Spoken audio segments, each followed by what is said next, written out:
Bruno Caboclo, the man who was 2 years from 2 years away, which meant he was 4 years out from being ready, is finally ready, it seems like, to play basketball.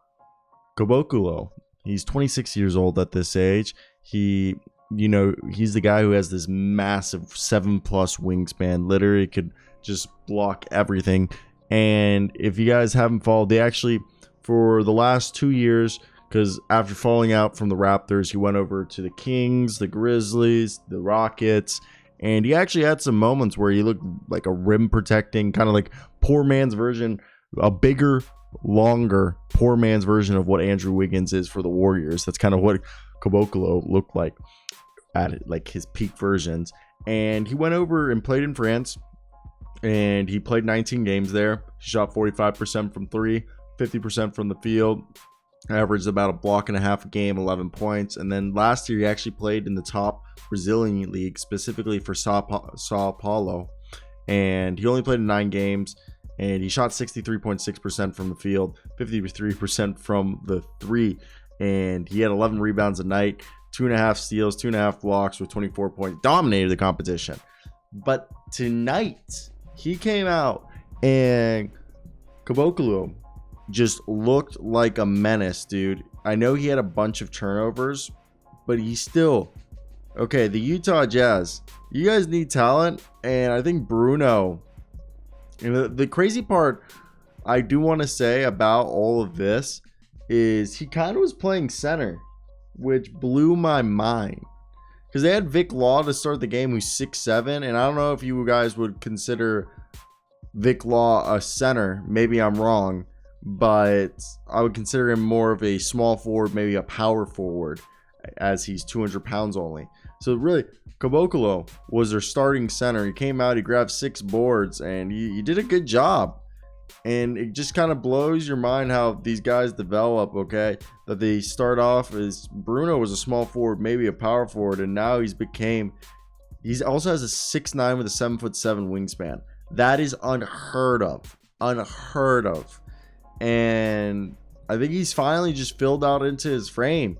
Okay, he's like 225 pounds, which is basically what they needed him to be successful, because he used to just be too skinny.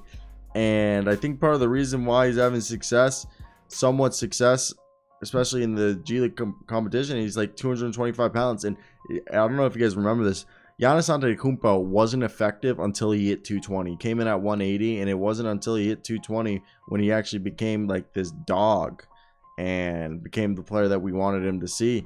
And Caboclo, it looks like his career at this point, if he wants to have success, is he should become this floor spacing, rim protecting, multi-positional, can guard, arguably all the positions, can protect the rim. Like I said in the beginning of the video, a poor man's version of a longer,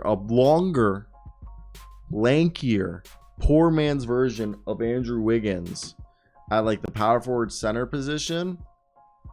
I kind of think that we got ourselves a stud, okay? Which if possible, that's awesome, because it really... I hate seeing him in these Utah Jazz uniforms, but he's showing that he's deserving of an NBA contract, okay?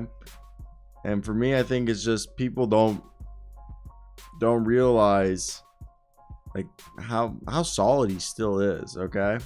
Still a great player, still balling out, and I want to hear your thoughts down below. Am I just again being over excited over a guy who's just balling out against...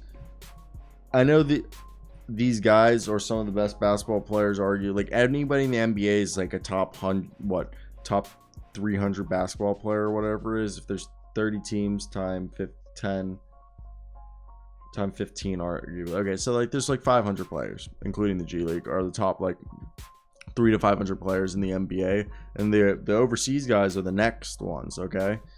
Like if you're not in the NBA, it doesn't mean you aren't good at basketball. It's just the NBA is the upper echelon. And there's a bunch of guys who are just as good. Like we just saw Effin Lundberg leave United States because even though he's the first Danish player ever, he just couldn't. He didn't want to he has a family and he needed to guarantee that he was going to make money, and he couldn't stay and risk injury if he wasn't going to make the money because he needs to support his family. But Bruno Caboclo, hopefully he just gets the NBA contract he deserves, in my opinion, because it'd be fun. He was fun to watch, and it looks like that finally, because he's hit the weight threshold he needed, he's finally an effective basketball player, which in its own right is interesting. But I want to hear your thoughts.